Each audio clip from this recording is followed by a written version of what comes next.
Hello friends, मेरा नाम है नीलेश बजाज और इस वीडियो में हम देखेंगे destructor concept in C plus plus. Okay, so let's start. देखिए, आपने अगर मेरे कंस्ट्रक्टर के वीडियो देखे होंगे तो आपको वहाँ समझाऊंगा constructors are use to initialize the object. बराबर, जैसे आपको ये तो पता ही है कि class is a collection of data and their member functions. और कंस्ट्रक्टर मतलब क्या होता है?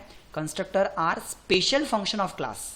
जैसे यहाँ पे अभी मैंने कंस्ट्रक्टर नहीं बनाया, यहाँ पे मैंने सिर्फ क्या बनाया कि क्लास का data that is X and Y और उस डेटा को लेने के लिए कुछ फंक्शंस। मींस क्लास के पास में कितने डेटा है, एक्स और वाई, और इन डेटा को एक्सेस करने के लिए मतलब हम क्या करते हैं, क्लास के ऑब्जेक्ट बनाते हैं। जैसे फॉर एग्जांपल मेरे क्लास का नाम क्या है, सैंपल, और यहाँ पर अगर मैं सैंपल क्लास का सपोज एक ऑब्जेक्ट बनाऊँ S1 या एक ऑब्जेक्ट बनाऊँ S2, तो हर एक ऑब्जेक्ट जैसे यहाँ पे S1 ऑब्जेक्ट कौन सा डेटा ले सकता, तो एक्स और वाई। सेम उसी तरह S2 ऑब्जेक्ट कौन सा डेटा ले सकता, एक्स और वाई। तो मुझे यहाँ पे क्या करना पड़ रहा है कि अगर S1 को डेटा चाहिए तो वो गेट फंक्शन को कॉल करेगा, या फिर S2 को अगर डेटा चाहिए तो वो गेट फंक्शन को कॉल करेगा। जब तक ये ऑब्जेक्ट इन फंक्शंस को कॉल नहीं करते हम S1 के पास में डेटा देख नहीं सकते। लाइक अगर मैं यहाँ पे फिर भी बिना गेट फंक्शन को कॉल करे शो नाम का फंक्शन कॉल करूं तो S1 के पास में जब डेटा है ही नहीं फिर भी अगर वो शो करता है तो आउटपुट क्या आएगा, गार्बेज।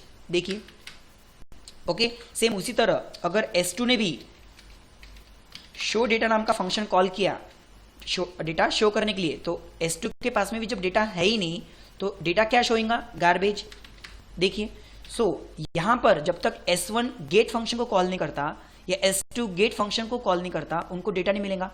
और इसी चीज के लिए हमने क्या देखे थे, कंस्ट्रक्टर्स, कि अगर मान लो मैं यहाँ पे गेट फंक्शन के अलावा कंस्ट्रक्टर बना लूँ लाइक सैंपल, क्योंकि कंस्ट्रक्टर वो होते हैं जो आपके क्लास के नाम के फंक्शंस होते हैं। Means constructor are special function of your class. अब इसमें मैं क्या करूंगा, लाइक x इक्वल्स टू 0 और y इक्वल्स टू अगर मैं 0 इनिशियलाइज कर दूं, सो यहां पर क्या हो रहा है, आपको बाकी के मेंबर फंक्शंस को तो भी कॉल करना पड़ता, लेकिन as soon as we create the object constructor call हो जाएगा। As soon as we create the object constructor call हो जाएगा, मतलब दोनों ऑब्जेक्ट इनिशियलाइज हो रहे हैं। सो इन शॉर्ट मैं ऐसा बोल सकता हूं कि constructor are use to initialize the object. बराबर, मतलब as soon as we create the object अगर कंस्ट्रक्टर कॉल हो रहा है और उसको वैल्यू 0 0 मिल रही है, same as soon as we create the second object उसको भी वैल्यू अगर 0 0 मिल रही है, फिर अगर मैं शो डेटा कॉल करता हूं तो आउटपुट क्या आएगा, 0 0। S2 के लिए भी 0 0। देखिए, क्या हमने यहाँ पे गेट फंक्शन कॉल किया? नहीं, मतलब इसकी कोई जरूरत पड़ी नहीं। ठीक है, so constructors are use to initialize the object. Same इस वीडियो में हमें पढ़ना है डिस्ट्रक्टर क्या होते हैं। तो destructors are use to destroy the object. जैसे फॉर एग्जांपल मान के चलो यहाँ पे मैंने जो कंस्ट्रक्टर बनाया ये एक सिंपल कंस्ट्रक्टर है, लेकिन तो हम यहाँ पे लिख लेते हैं it is simple constructor. Okay, और इसके बाद में हम लगा देते हैं ENDL न्यू लाइन। सेम ऐसी में एक और कंस्ट्रक्टर यहाँ पे कॉपी कर लेता हूं और इसके अंदर ले लेते कुछ parameter like integer p, integer q, ताकि वो वैल्यू आपके डेटा को मिले। ओके, इसको हम नाम देंगे it is parameterize constructor. Okay okay, now sorry, अब देखो यहां पे क्या हो रहा है, as soon as we create object बिना किसी वैल्यू के तो वो सिंपल कंस्ट्रक्टर को कॉल करेगा। सेम यहां पर मैं क्या करता हूं, S2 नाम का ऑब्जेक्ट जो है उसके साथ में कुछ वैल्यू पास करता हूं लाइक 10, 20, तो वो किसको कॉल करेगा, पैरामीटराइज कंस्ट्रक्टर को। मतलब ये भी इनिशियलाइज हो गया, ये भी इनिशियलाइज हो गया, लेकिन फिर शो डेटा फंक्शन कॉल करना पड़ेगा। जब S1 शो कॉल करेगा तो उसको वैल्यू मिलेंगी 0 0, और जब S2 शो कॉल करेगा तो उसको वैल्यू मिलेंगी 10 and 20। देखिए, तो यहां पर मैं फिर से क्या बता रहा हूं आपको, चाहे आप कंस्ट्रक्टर कौन सा भी बनाओ, constructors are use to initialize the object. और अब हम बात करते हैं डिस्ट्रक्टर की। So what is destructor? Destructors are use to destroy the object. Means क्या?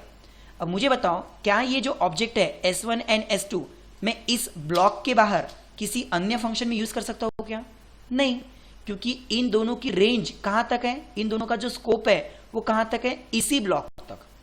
या फिर चलो मैं इस मेन फंक्शन के अंदर भी एक छोटा सा ब्लॉक बना लेता हूं,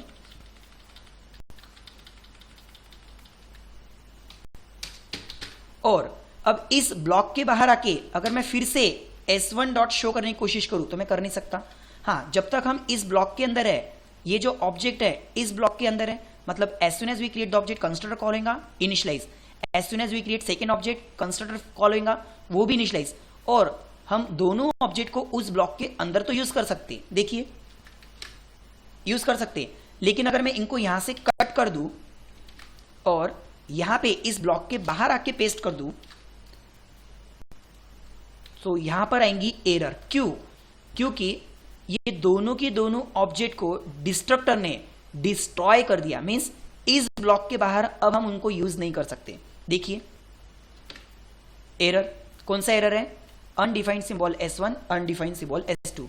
कहने का मतलब आपने इस ब्लॉक के बाहर उनको जब एक्सेस किया तो यहां पर ये अनडिफाइंड है क्योंकि वो डिस्ट्रॉय हो चुके। अब जैसे कंस्ट्रक्टर ने तो इनको इनिशियलाइज किया, ये हमें समझा, कंस्ट्रक्टर ने इनको वैल्यू इनिशियलाइज की, ये हमें समझा, लेकिन यहां पर तो हमने कोई डिस्ट्रक्टर बनाया ही नहीं। तो बाय डिफॉल्ट यहां पर एक डिस्ट्रक्टर होता है जो आपके ऑब्जेक्ट को डिस्ट्रॉय कर देता है, मींस अब आप उसको यूज नहीं कर सकते।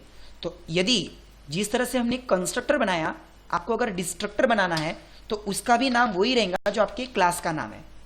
ओके, सिर्फ फर्क इतना है कि डिस्ट्रक्टर के सामने आपको टिल्ड सिंबल यूज करना है।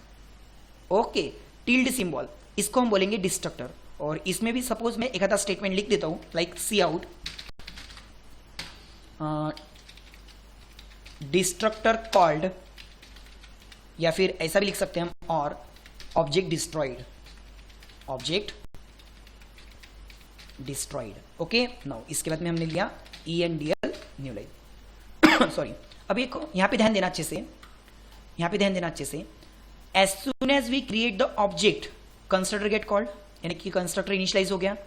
सेकेंड ऑब्जेक्ट जैसे मैं बनाता हूं तो वो भी इनिशियलाइज हो गया, मतलब constructors are use to initialise.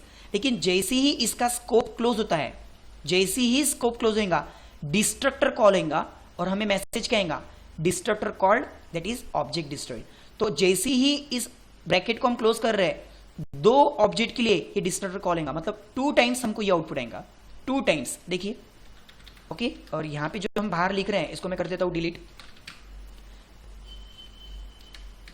देखिए, तो जब मैंने S1 नाम का ऑब्जेक्ट बनाया था कंस्ट्रक्टर कॉल हुआ था, सेकेंड ऑब्जेक्ट बनाया था कंस्ट्रक्टर कॉल हुआ था, और जैसे ही उनका स्कोप क्लोज हुआ तो डिस्ट्रक्टर कॉल हुआ, जिसमें पहले कौन डिस्ट्रॉय हुआ? S1, फिर कौन डिस्ट्रॉय हुआ? S2। ओके, यदि मैं ये ब्रैकेट नहीं लगाऊं तो फिर डिस्ट्रक्टर कब कॉल हो रहा है?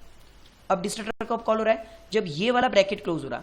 इसीलिए अब मुझे डिस्ट्रक्टर का आउटपुट देखने नहीं मिलेगा क्योंकि प्रोग्राम ही क्लोज हो जाएगा ना। देखिए, मुझे डिस्ट्रक्टर का आउटपुट देखने नहीं मिलेगा क्योंकि प्रोग्राम क्लोज होने के बाद डिस्ट्रक्टर कॉल हो रहा है और अब ऑब्जेक्ट डिस्ट्रॉय हो रहे हैं। ठीक है, सो यहाँ पे बेटर तरीका मैंने आपको क्या बताया कि करली ब्रैकेट के अंदर अगर मैं ऑब्जेक्ट तैयार करता हूं तो as soon as we create the object constructor उनको इनिशियलाइज कर रहा है, और जैसे ही ब्रैकेट क्लोज हो रहे हैं तो डिस्ट्रक्टर कॉल हो रहा है और आपको डिस्ट्रक्टर का आउटपुट देखने मिलेगा क्योंकि अभी प्रोग्राम क्लोज होना बाकी है। देखो, ठीक है, आई होप आपको ये कंसेप्ट तो समझ में आया होगा कि destructors are used to destroy the object.